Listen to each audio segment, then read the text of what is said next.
Hello. Today we're going to be reading The 12 Days of Christmas in Canada, written by Ellen Warwick, illustrated by Kim Smith.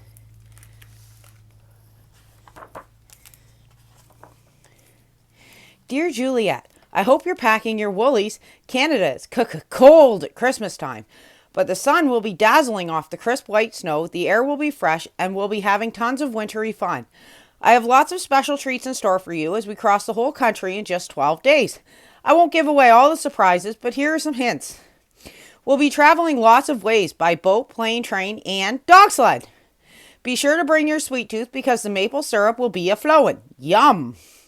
You'll be afloat on the two biggest oceans in the world. Grandma says don't forget to bring the mittens and hat she knitted for you. You'll need them. And I hope you've sent your letter to Santa already. In case you need it again, the address is Santa Claus, North Pole, HOHOHO, Canada.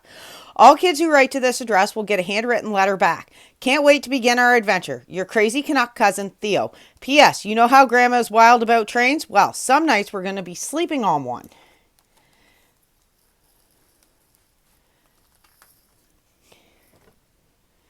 Dear Mom, I arrived safe and sound in Charlottetown. As soon as they saw me, Grandma and Theo gave me the biggest bear hug I've ever had. It was sure great to see them at last. On the way in from the airport, they told me that Charlottetown is on an island, Prince Edward Island, and you're never more than 30 minutes away from the beach anywhere you go here. With rolling hills, white sand beaches, red cliffs, and ocean coves, it's no wonder L.M. Montgomery was inspired to write her world-famous Anne of Green Gables books here. I felt like I'd stepped into one of them and that Anne and I would soon be kindred spirits. We headed straight downtown to the twinkling lights of historic Charlottetown, which looked as pretty as an old-fashioned Christmas card. Then, on to Peaks Wharf historic waterfront and a jaunt over to Blockhouse Point Lighthouse, where I finally got to see the Atlantic Ocean. Wow! It's so enormous! But I also saw the strangest thing, a loon in a maple tree. And maybe my eyes were tricking me, but I am sure the loon winked at Theo. What is he up to? Curious in Charlottetown, Juliette. On the first day of Christmas, my cousin gave to me a loon in a maple tree. Dear Dad, I'm in the most eastern city in North America. This morning, we caught a flight to St. John's, Newfoundland, which overlooks the Atlantic Ocean. Our first stop was the Rooms, an amazing art gallery, museum, and meeting place in the middle of town. What a view from up there! Did you know that St. John's is one of the most colorful cities in the world? They even have an area called Jelly Bean Row because of its brightly painted row houses. It made me hungry. Next, we went to Signal Hill, where the first transatlantic radio-telegraphic message was received more than 100 years ago. After that, we went to the Johnson Geocenter, which is built into 550 million-year-old rock. Even older than you, Dad! But the best part of the day was when we dressed up in wacky costumes, put on kooky masks, and joined the mummers singing and parading from house to house. Mummering is a century-old Christmas tradition here. I think I even saw our loon friend in costume. Theo says her name is Maple. As they say here, fair weather to you and snow to your heels. Juliette. On the second day of Christmas, my cousin gave to me 2 mummers' masks and a loon in a maple tree. Hi, Mom. We caught an early flight this morning to Halifax, Nova Scotia, ready for another fun day by the ocean. It was snowing when we arrived, but we weren't worried it would spoil the day. As the Nova Scotia saying goes, if you don't like the weather, blink and it will change. Our first stop was the Old Town Clock at Halifax Citadel, one of the city's most beloved landmarks. Then we walked along the pretty downtown streets to Pier 21, the Canadian Museum of Immigration. Amazing to think that from 1928 to 1971, 1 million people from all over the world arrived here by sea to start new lives in Canada. Mom, now don't freak out, but Grandma surprised us with a trip to see the famous lighthouse at Peggy's Cove by motorcycle sidecar. Guess who rode on top of Theo's helmet? Maple! She even had a loon-sized helmet of her own. We ended the day with a finger-licking, lip-smacking lobster dinner. It was right some good. Love from your island-hopping daughter, Juliette. On the third day of Christmas, my cousin gave to me 3 lobsters, 2 mummers' masks, and a loon in a maple tree. Hello, Dad. I became a seafaring girl when we took a Bay of Fundy ferry to St. John, New Brunswick this morning. Just as Theo promised, we were afloat on the Atlantic Ocean, and it was awesome. The Bay of Fundy has the highest tides in the world, with 100 billion tons of water flowing in and out twice every day. I think I may have seen a whale's tail in the distance. Maybe it was the giant whale from the Mi'kmaq First Nations legend. Remind me to tell you the whole incredible story when I get home. After we docked, we made our way to New Brunswick's capital, Fredericton. Even though the City Hall clock tower is normally closed in the winter, Grandma called ahead and made a special appointment for us. We had the clock tower all to ourselves. We climbed to the top for a great view and then spun on the human gyroscope at Science East. I think I'm still dizzy from that. Then we step danced till we dropped to the fiddle music at Keeley, an Acadian party. They sure have lots of joie de vivre. On the way to catch the train at Moncton, we went to Magnetic Hill. Grandma drove to the bottom of the hill, and a natural force seemed to pull our car all the way back up to the top again. Now that's power. Even Maple was amazed. Love from your magnetic daughter, Juliette. On the 4th day of Christmas, my cousin gave to me 4 fiddles wild, 3 lobsters, 2 mummers mass, and a loon in a maple tree. Share, Mama. When we found our seats on the train last night, I was a little curious. How could we sleep sitting up? Gosh, was I surprised when Grandma folded beds down from the wall for us. The gentle rocking of the train had us all asleep in no time. When we woke, we were in Montreal, Quebec. French is spoken all over Canada, but in Quebec, it's the official language. And I sure can see why Quebec is called La Belle Province. With its twinkling lights, beautiful architecture, and enticing bakeries, I felt like I had stepped into a magical snow globe. From the cozy seat of a horse-drawn carriage, we toured along the St. Lawrence River to Old Montreal and then to a traditional outdoor Christmas market. The maple sugar cotton candy was so good. No trip to Montreal is complete without poutine, French fries smothered in gravy and cheese curds. And we also stopped at a bagel bakery to order 5 of Montreal's world-famous wood-fired bagels. One for Maple, too. Délicieux! À ben moi, Juliette! Did you know that Quebec produces 77% of the world's supply of maple syrup, and millions of kilograms are stored here at the International Strategic Reserve? Syrup is a serious, and seriously good, business here. On the 5th day of Christmas, my cousin gave to me 5 golden bagels, 4 fiddles wild, 3 lobsters, 2 mummers mass, and a loon in a maple tree. Greetings, Dad! Would you believe I ate a beaver tail today? This morning, after a quick train trip, we arrived at Canada's capital, Ottawa, Ontario. Then we strapped on our skates to glide along the world's biggest skating rink, the Rideau Canal. Grandma and Maple weren't too steady on their skates, so Theo and I pushed them in a rented red sleigh. We were rewarded with a stop at a food shack right on the ice for hot chocolate and beaver tails, which are like flattened donuts. Yummy, eh? I'm starting to sound like a Canadian. Everyone says A here, which sounds like the letter A. Then we took Maple to the Royal Canadian Mint to see how $1 coins are made. Maple loves that they're called loonies because of the loon image on one side. I wonder if she was the model for them. Later, we checked out the Group of 7 and First Nations artwork at the National Gallery of Canada. Inspiring! The sun sets early here in winter, so we checked out the thousands of shimmering lights on Parliament Hill, and we're thrilled to see marching Mounties in their brilliant red serge jackets. The Royal Canadian Mounted Police, or Mounties, have been protecting the people of Canada since 1873. Awesome, eh? Juliette. On the 6th day of Christmas, my cousin gave to me 6 Mounties marching, 5 golden bagels, 4 fiddles wild, 3 lobsters, 2 mummers mass, and a loon in a maple tree. Hello, bonjour, ciao, shalom, ni hao, namaste, hola, privet, oi, mom. Here I am after another terrific train ride in Canada's largest and the world's most multicultural city, Toronto, Ontario.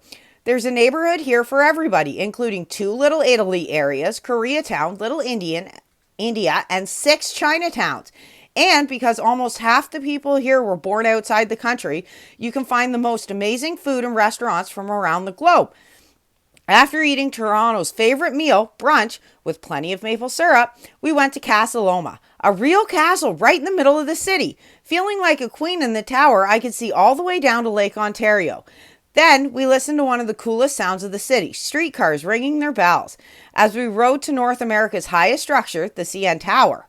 Wow! Looking down through the glass floor on the observation deck, we were 342 meters, 1,122 feet above the ground. As the sun set, we drove along the shore of Lake Ontario to the Niagara Falls Winter Festival of Lights. The largest waterfall in North America was lit up with rainbow lights and spectacular fireworks. Breathtaking! Love from your awestruck daughter, Juliette. P.S. Maple considered going over the falls in a barrel, but she changed her mind. Thank goodness. I love this Looney Loon. On the 7th day of Christmas, my cousin gave to me 7 streetcars ringing, 6 Mounties marching, 5 golden bagels, 4 fiddles wild, 3 lobsters, 2 mummers mass, and a loon in a maple tree. Hi, Dad. We traveled our longest distance by plane last night to get to Winnipeg, Manitoba. The view from the plane was not just amazing, it was out of this world. We were dazzled by the Aurora Borealis. That's the fancy name for the northern lights. Arcs and streams of red and green light shot up from the horizon. So festive! When we landed, our first stop was the Forks, a historic meeting place at the fork of the 2 rivers in Winnipeg, the Assiniboine and the Red Rivers. We had a blast at the markets, museums, parks, and the Forks Market Tower, where we could see the Winnipeg skyline and the spot where the rivers converge. Beginning with the First Nations, people have been meeting here for more than 6,000 years. I bet you've never had a polar bear swim over your head. I have. Grandma Theo and I stood inside a see-through tunnel at the bottom of the pool at the Assiniboine Park Zoo's Arctic exhibit while polar bears swam all around us, sipping and frolicking. In those icy waters, they sure are cool. Your very happy daughter, Juliette. Tonight at the Royal Winnipeg Ballet's Nutcracker, Maple left onto the stage and joined the show. She looked awesome on point. On the 8th day of Christmas, my cousin gave to me 8 bears a-swimming, 7 streetcars ringing, 6 Mounties marching, 5 golden bagels, 4 fiddles wild, 3 lobsters, 2 mummers mass, and a loon in a maple tree. Dear Mom, after another cozy trip on the train, speeding past the vast prairie lands and the enormous starry sky, we arrived in Saskatoon, Saskatchewan. The city was named after the delicious berries that grow around here. Saskatoon berry jam is so yummy, kind of like very tasty blueberries. I popped a jar in my suitcase for you, my jam-loving mom. Today, I learned how to mush. Nope, not how to squish stuff. What I mean is that I learned how to be a dog sled driver, also called a musher. The husky dogs were so excited to start running, they howled and leapt into the air, and when it was finally time to go, they took off like a shot for our exhilarating ride through the boreal forest. Mushers have a lingo all their own that the dogs understand. Hike, gee, haw. That means let's go, turn right, turn left. When it started to get dark, we rode on horse-drawn wagon through the sparkling enchanted forest holiday light tour at Saskatoon Forest Farm Park and Zoo. Magical! And guess where we slept last night? In a traditional First Nations teepee on the plains at Wanasuk in Heritage Park. Before turning in, we ate bannock, fry bread, and drank hot chocolate while listening to stories by the warm campfire. Love, Musher Juliette. After watching a First Nations hoop dance, Maple jumped right in, but it didn't go quite as she'd hoped.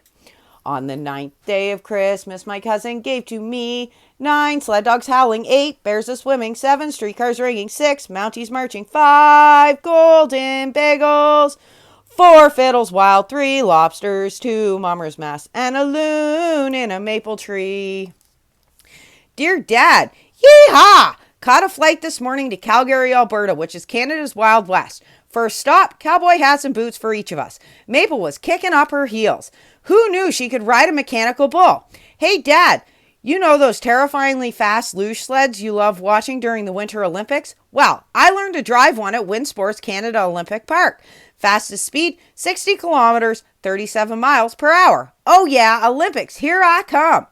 This afternoon, we headed out of town to check out the hoodoos, mushroom-shaped rock formations, and the Drumheller Valley Dinosaur Trail in the Canadian Badlands. This is one of the biggest dinosaur fossil sites in the world. There are even dinosaurs named Albertosaurus and Edmontonsaurus because they were discovered right here.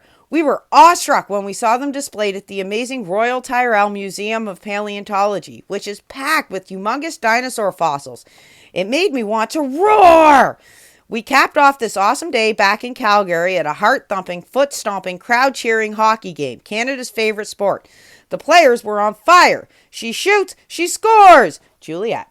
On the 10th day of Christmas, my cousin gave to me 10 players skating, 9 sled dogs howling, 8 bears a-swimming, 7 streetcars ringing, 6 Mounties marching, 5 golden bagels, 4 fiddles wild, 3 lobsters, 2 mummers mass, and a loon in a maple tree. Hey, Mom, just like the saying goes, beautiful British Columbia sure is. After an early morning flight, we were thrilled to arrive in Vancouver, British Columbia, nestled between the Rocky Mountains and the Pacific Ocean. We went straight to Granville Island to get some delicious breakfast treats at the many market stalls. Next, we checked out historic Gastown with its cobblestone streets and the Gastown steam clock, which runs on steam from the city's underground heating system. What a gas!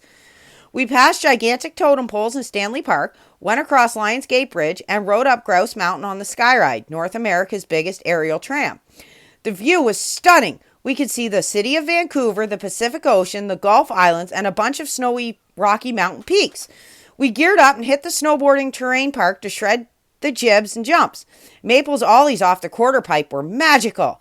As the sun fell, we defied gravity, crossing the Capilano Suspension Bridge, 70 meters, 230 feet, above the rainforest floor. Surrounded by hundreds of thousands of Christmas lights and the world's largest living Christmas tree, the canyon below us was brilliant. Your daring daughter, Juliette. On the 11th day of Christmas, my cousin gave to me 11 snowboards shredding, 10 players skating, 9 sled dogs howling, 8 bears a swimming, 7 streetcars ringing, 6 mounties marching, 5 golden bagels, 4 fiddles wild, 3 lobsters, 2 mummers mass, and a loon in a maple tree. Hi, Dad. I'm a seafarer again. This morning, we took a Pacific Ocean ferry to Victoria, British Columbia, which is on Vancouver Island and is our last and most western stop. We made it all the way across Canada. Victoria has the mildest weather in the country, which is why it's called the City of Gardens. It made sense that we started off the day admiring the Christmas displays at the Bouchard Gardens, which has a lot of greenery even in winter. From there, we hopped on a whale-watching tour boat. Once we were out at sea, the most incredible thing happened. 12 orca whales left out of the water at once. Our guide said she had never seen anything like it. Later, we headed to Victoria's inner harbor where boats and seaplanes dock. Overlooking the harbor is the Fairmont Empress Hotel, which is world famous for its afternoon tea. It was delicious, but when we weren't looking, someone gobbled up all the Nanaimo bars. Maple, tisk, tisk. Nighttime at the harbor was dazzling. Carolers sang and the buildings and boats were draped in glittering lights that sparkled off the water. It was a stunning end to an amazing trip. Don't forget to bring the truck when you pick me up at the airport tomorrow. I'm bringing home a lot of souvenirs. Your crazy, Canuck crazy kid, Juliette. P.S. Our next family trip has just got to be in Canada's Northern Territories. Yukon, Northwest Territories, and none of it. The far north is calling me. On the 12th day of Christmas, my cousin gave to me 12 orcas breaching, 11 snowboards shredding, 10 players skating, 9 sled dogs howling, 8 bears a swimming, 7 streetcars ringing, 6 mounties marching, 5 golden bagels, 4 fiddles wild, 3 lobsters, 2 mummers mass, and a loon in a maple tree. Oh, Canada, the true north, strong and free. Canada, from sea to sea. Capital, Ottawa, Ontario. National abbreviation, CA. Largest city, Toronto, Ontario. National animal, the beaver. National tree, the maple tree. National motto, Ameri Usk Admer, from sea to sea. National anthem, O Canada. National colors, red and white. National sports, ice hockey in winter, lacrosse in summer. National horse, the Canadian horse. Official languages, English and French. Size, 9,984,670 square kilometers. 3,855,103 square miles. Some amazing Canadians. First Nations, Inuit, and Métis peoples. Descending from the first people of Canada going back at least 12,000 years, there are currently over 630 recognized groups of Indigenous people with varying cultural traditions in different regions of Canada. There are many Indigenous languages spoken in Canada, including Lillooet, Innu, Ojibwe, Aida, Mi'kmaq, Algonquin, and Gwich'in. Canadian comedians. Canadians are hilarious. Here are some of the famous ones. Mike Myers, Jim Carrey, Martin Short, Dan Aykroyd, John Candy, and Catherine O'Hara. Dr. Roberta Bondare. Canada's first woman in space is a neurologist who headed an international space medicine team at NASA. She is also a published author and artist. She's won many awards, including the Order of Canada and the NASA Space Flight Medal. She has been inducted into the Canadian Medical Hall of Fame and holds 24 honorary doctorates. Terry Fox. lost his leg to cancer at the age of 18. He wanted to help end the suffering of other Canadians with cancer, so he started the Marathon of Hope, a race across Canada to raise money for research. Terry made it from St. John's, Newfoundland to Thunder Bay, Ontario before succumbing to lung cancer and passing away at age 22. Every year since, Canadians have participated in the Terry Fox Run and have raised over $650 million to date. Craig Kielburger was outraged when he read a tragic newspaper story about a young Pakistani boy, Iqbal Maish, who was enslaved in a carpet factory from the age of 4. Craig felt compelled to do something. At age 12, he founded Free the Children to empower young people to help other young people. The international charity has worked in 45 countries and involves 2.3 million children who want to make the world a better place. Awesome Canadian inventions. James Naismith, a native of Almonte, Ontario, invented basketball in 1891. The first basket he used was a peach basket. Alexander Graham Bell invented the telephone in 1876 in Brantford, Ontario. Frederick Banting and Charles Best discovered and extracted insulin in 1921 in Toronto, Ontario, and then used it to successfully treat people with diabetes. Banting won the Nobel Prize in Medicine in 1923. Other weird and wonderful Canadian inventions include 5-pin bowling, the paint roller, the snowblower, instant mashed potatoes, the green garbage bag, and the goalie mask. Cool Canadian records. Once the world's largest shopping mall, the West Edmonton Mall in Alberta, still has the world's largest parking lot. With 20,000 spots, you better not forget where you parked.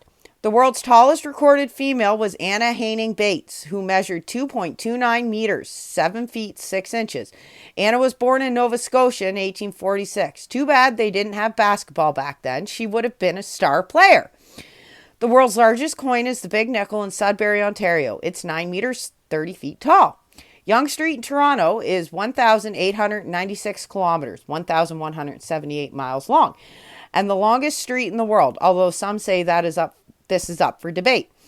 Canada also has the world's longest national highway. The Trans-Canada Highway runs from Victoria, British Columbia to St. John's, Newfoundland, and is 7,821 kilometers, 4,860 miles long.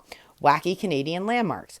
Hailing all Trekkies, beam down to Vulcan, Alberta to see a 5-ton replica of the USS Starship Enterprise, which measures 9.4 meters, 31 feet long, and 2.7 meters, 9 feet high. The world's largest hockey stick, 62 meters, 203 feet long, is in Duncan, British Columbia. And in case someone very large wants to use it, there's a huge puck to go with it. The Easter Bunny must have had a humongous basket when it delivered the world's biggest Easter egg, or Pysanka, in Vegreville, Alberta. At 9 meters, 30 feet long, and weighing 2.5 tons, it's exceptional. The world's largest Muskoka chair is in Gravenhurst, Ontario, measuring 6.4 meters, 21 feet high. Don't worry if you miss it, though. There are lots more giant Muskoka chairs in Ontario, in Varney, Thessalon, South River, Moose Lake, Huntsville, Cloyne, Fort Erie, and Bethany. And if you want to try a different kind of chair, check out the giant rocking chair in Fowler's Corners, Ontario, the giant chair and side table in Les Bostonnais, Quebec, or the large purple chair in Truro, Nova Scotia. Try not to get pinched when you sit on the biggest lobster sculpture in the world in Chaldeiac, New Brunswick, measuring 11 meters, 36 feet long, and 5 meters, 16 feet high. It's a good thing this 90-ton monster, including the pedestal, is only a statue. Astounding Canadian history. The first permanent Canadian settlement was founded in 1604, but the Vikings, or Norse, were the first group to arrive from Europe around 1000 CE. You can still visit their dwellings in L'Anse aux Meadows, Newfoundland. And the very first people to arrive in what is now Canada were Siberians who came across the Bering Land Bridge during an ice age around 13,000 BCE. Whoa! Long time ago! July 5th, 1937 was the hottest recorded day in Canada ever. The temperature reached a scorching 45 degrees Celsius, 113 degrees Fahrenheit, in the towns of Midale and Yellowgrass, Saskatchewan. But it's not always so hot here. The coldest temperature ever recorded in Canada was minus 63 degrees Celsius, minus 81.4 degrees Fahrenheit, in Snag, Yukon on February 3rd, 1947. Play ball! The oldest Canadian baseball field, and perhaps the oldest field in the world, was built in 1877 in London, Ontario, and named Tecumseth Park. Now called Labatt Park, this baseball diamond is still in use today. Glorious Canadian nature. The eastern white cedar tree is one of the slowest growing trees in the world, usually living to about 200 years. Some as old as 1,300 years have been found in Ontario. Water, water, everywhere! Canada has an estimated 60% of all the world's lakes, about 3 million of them. The beautiful white or cream-colored Kermode bear, also known as the spirit bear or ghost bear, is unique to Canada. A subspecies of the North American black bear, they live in British Columbia's coastal rainforest. If you love snakes, head to Narcisse Snake Dens north of Winnipeg, Manitoba. Every spring, tens of thousands of red-sided garter snakes slither out of their dens to mate. The end. And that's it for today's episode of Storytime with Jen. We will see you tomorrow.